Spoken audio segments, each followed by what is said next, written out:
Hello FVGF and welcome to my first ever top 10 on this channel. I'm very excited to start the series. I've wanted to start it for an extremely long time and we can finally get into it today. So then, Pokemon Sword and Shield is coming out. I haven't really talked about the game since the first trailer's dropped, but I'm really excited, and a new trailer recently dropped revealing 7 new Pokemon.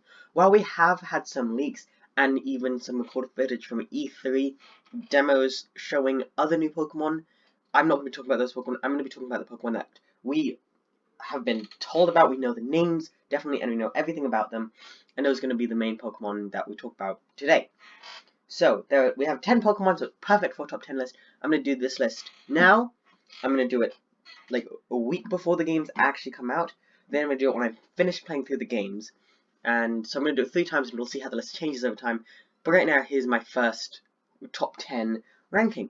So coming in at number 10 is Gossifleur. Now, I'm a really big fan of Grass types. Grass types is one of my favourite types, probably my second favourite type.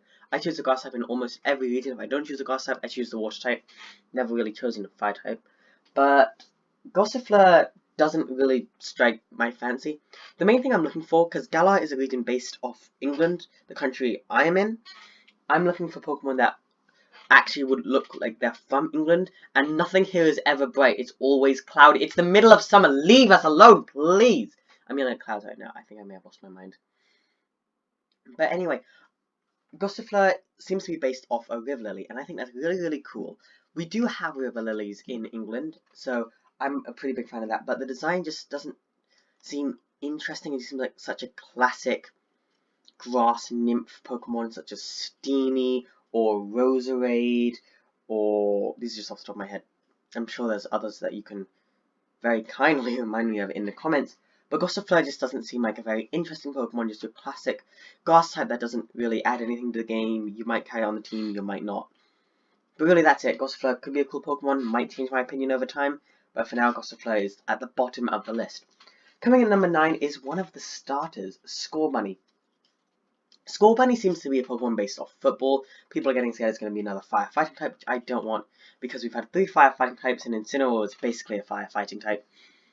Don't just give us a dark typing. Don't spit on my food and tell me it's pizza sauce, or however that phrase goes. Scorbunny it looks like a decently designed Pokemon, but my problem with it is I don't like football. I never really have. Every time I play, I get hit in the head with a ball, and they yell, "Header!" And I know I'm meant to hit it with my head, but I don't want to. It hurts. But Scorbunny is a Pokemon that is meant to embody football. Again, I never really liked the Fire type. I like the Fire type in the regions, but they never really stick with me or make me really like them over time. So that kind of just puts Scorbunny as my least favorite starter. It was Sobble, but now Scorbunny has gone and taken that position. So Sobble's moved up in my starter ranking at least.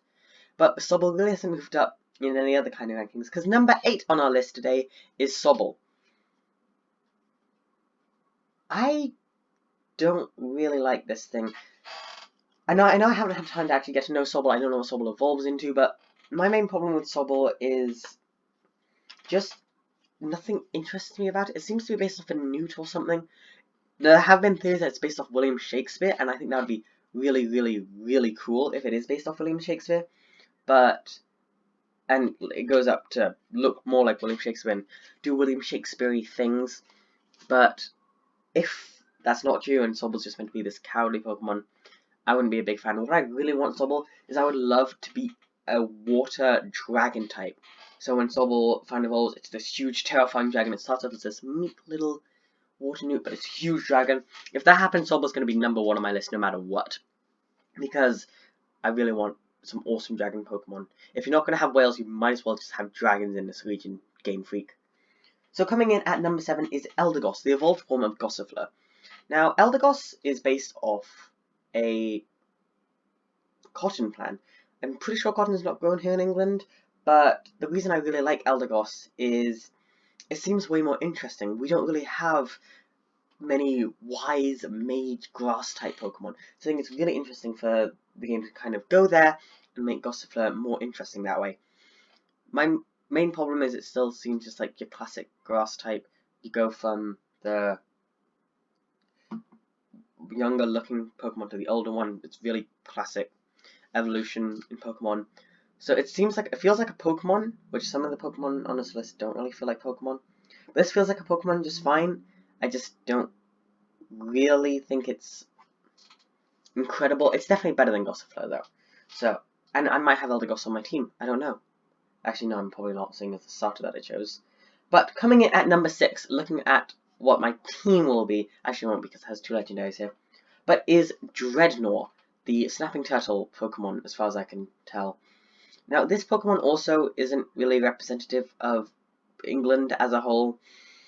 And it doesn't feel like a Pokemon to me. Whenever I look at any other Pokemon on this list, I think, okay, that could be a Pokemon. But when I look at Dreadnought, I just think, that doesn't feel like a Pokemon yet.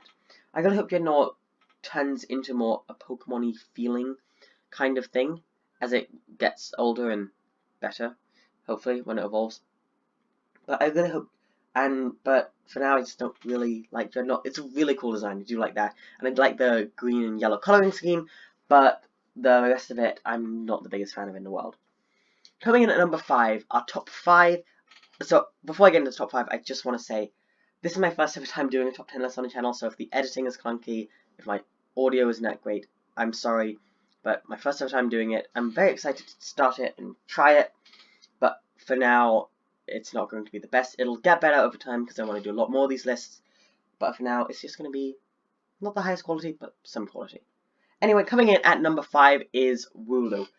The one thing that every other Pokemon on this list so far has had in common is none of them come from England. 2 Pokemon from Galar so far look like English Pokemon, and Wooloo is the first of them. Technically, Wooloo looks more Welsh because sheep, and if you know about Welsh stereotypes involving sheep, please don't mention anything in the comments. But I am a big fan of sheep, not that way at all, Peter. But Wooloo is a really cute Pokemon, and not that way. And I think it's a really well designed, not that way. And I'm just going to stop talking about Wooloo because it's making me feel awkward at this point. Because I have a crush on it. Anyway, number 4 is Zamazenta, the first legendary Pokemon. We got to see both of them.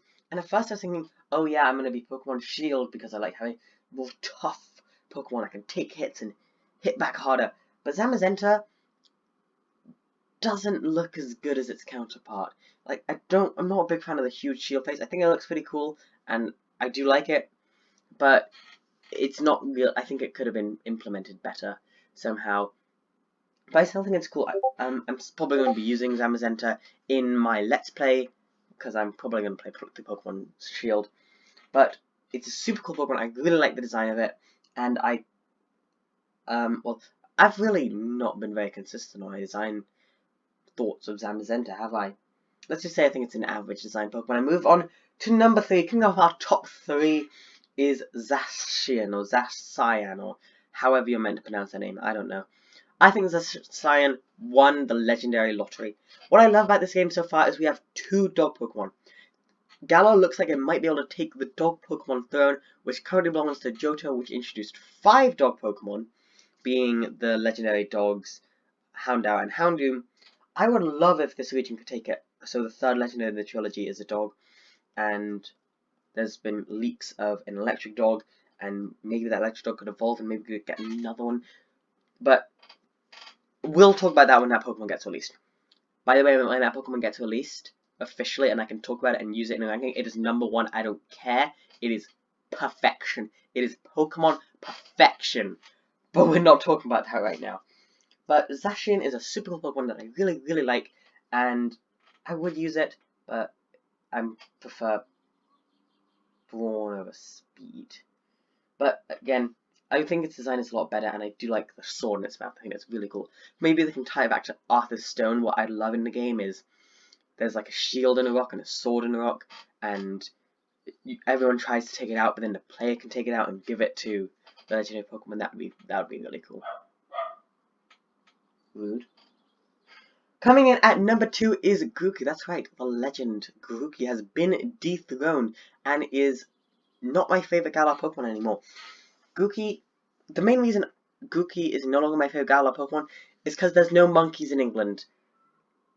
It's not that cool to have tons of Pokemon that aren't really native to here. I prefer it when you have Pokemon actually native. Foxes, they're native to France, so they had a fox Pokemon. Frogs are native to France, so they had a fox starter. And I'm pretty sure Weasels, what Chespin is based on, is also native to France. Let's look at Sinnoh. Well, I mean not Sinnoh, Unova. Snakes are native to America. Snivy. Otters are also native to America. Oshawott. Wild boars are native to America. Tepig. The closest we got to any starter being native to England was Scorbunny, being a rabbit, which is native to England. But then I don't like the design. Grookey, there are no monkeys native to England. They just felt like they wanted to make a monkey Pokemon. I think a squirrel Pokemon would have worked better, like a grass squirrel. And that would have been really cool. But it looks like we are getting a squirrel Pokemon in some of the leaks. Might not be true, might be true, I don't know. But we'll see how that goes. But Grookey's still a great Pokemon. I'm still a member of the Grookey gang, and unless we get 6 Pokemon that I think are better than Grookey, then Grookey's going to be on my team. But number 1, what I think now is the best Galar Pokemon. Before I reveal it, let's look at some of the complaints over the last ones. So I didn't like Wooloo being there because I just felt like it had too plain a design. But it was still native. Everything else wasn't native, and Scorbunny just sucks. This Pokemon, creative design, check. Native to Britain, check. Super cool typing, check. Useful to the story, which I love, check. Looks super cool. I might have already mentioned that, but also, check like a ding dong. Number 1 is Corviknight, the Crow Pokemon. I think birds are super cool, and Skarmory is an incredible Pokemon. We're finally getting another Steel Flying type, and I couldn't be more excited. Corviknight looks so incredible. I'm so excited to have Corviknight in this game, and I'm so going to have one of those on my team. It's going to be my main Pokemon, because it's flying you around. Isn't that so cool? Corviknight is such a great Pokemon. I absolutely love its design. There's so many good things about it. It's got, like, relating back to the Knights of Britain, because it's got knight in its name. This Pokemon is what a Pokemon is. This is the highest quality Pokemon we have gotten for this game so far. Except for the Pokemon Perfection, which we'll get onto though when that's officially released. But I love Corviknight, I think it's a great Pokemon, and I cannot wait to use it in the game. This one is so going on my team. So anyway, I hope you enjoyed this video. Have a dogtastic day. Meet me back next week for another top 10 list, and have a dogtastic day. ODF out. Goodbye.